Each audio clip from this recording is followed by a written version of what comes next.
Hey there, YouTubers. So I wanted to compare two motherboards that I have, just so you get a kind of an idea of the difference between a better motherboard, we'll say, for 13th gen versus one that's not as good, but still capable. So we have, on the right, the Gigabyte Z790 UD. Price on this is usually over $200. I picked it up for $199. This motherboard is kind of special and difficult to get, but something you could find on eBay if you really wanted. This is the full-size version of the Gigabyte B660 DS3H. So add an AC at the end because it does have Wi-Fi. There is, and we've had on the channel, the B660M DS3H.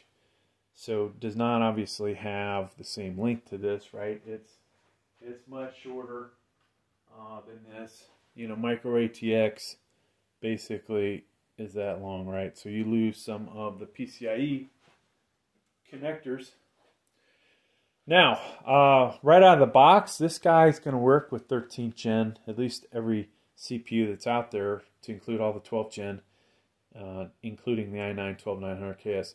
This one over here, BIOS update is needed for the i9-12900KS and 13th gen. DDR5 over here, DDR4 on this one, so we're able to run much faster RAM. Does that really make a difference? Might depend on the application. You may not notice it. Sometimes a greater quantity of RAM can outdo RAM that's running at a higher speed. Also, let's see, so there are so many similarities between these CMOS batteries, right?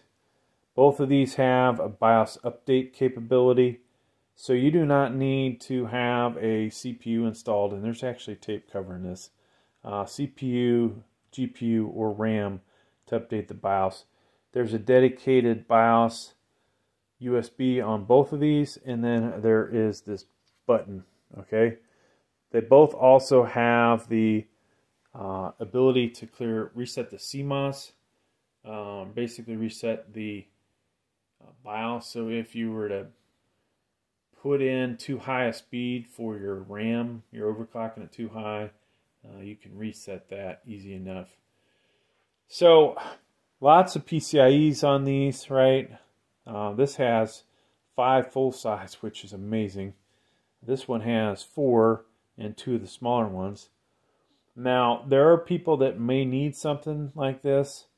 There are other people that are, you know, most people are better off or can deal with something like this. Or really, this is what all they need, right?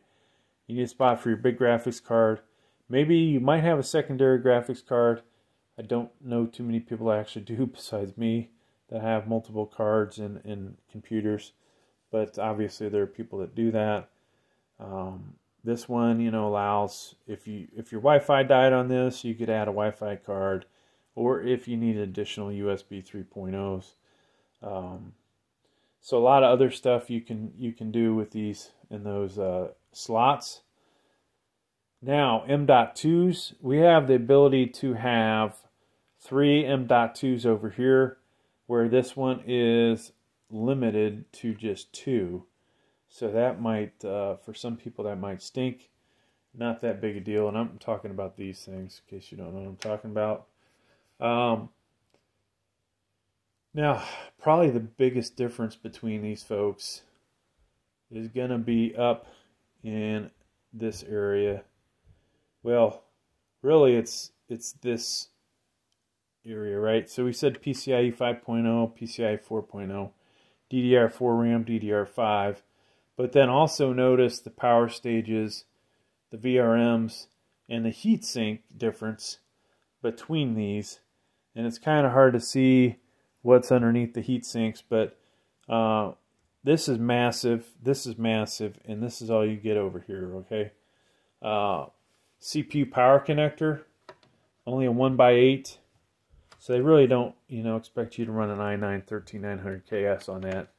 This has 2 1x8s on it, right? So spreading that load over more connectors and cables is always a good thing. Now, what else? So let's go ahead and just rotate this. We've got a built-in I/O shield, you know, not the best one in the world, but better than, I guess we'll say better than nothing. This one is right here. I absolutely hate these. So you got to stick this in the case and then eventually put your motherboard in there. This shows on here somewhere where the dedicated BIOS is. Should be this USB right here, okay? The one on top. So, yeah, big difference, folks, in what you get. I'm going to plop this in front of it so it almost, maybe it looks a little more comparative.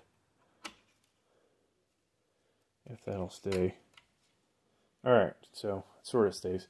So both these have HDMI and DisplayPort on them. 2.5 gig. I think this may only be one. If not, they didn't color it, which makes it confusing. Same audio connectors. This motherboard definitely has more USB 2.0s and 3.2s. Both have PS2, so it seems like a lot of the I was gonna say lower end motherboards have that feature. Both have Wi-Fi. All right. Both of these have Type-C Charlie, which is outstanding. And other than that, folks, that's really, you know, probably the main difference. And like I said, it is in this area of the motherboard. Otherwise, things are very similar between these. Now, stuff that we're not going to show, we're not going to show the BIOS between these, but you will be able to overclock a K-type chip or KF-type chip in this one. Over here, you don't have that ability, all right?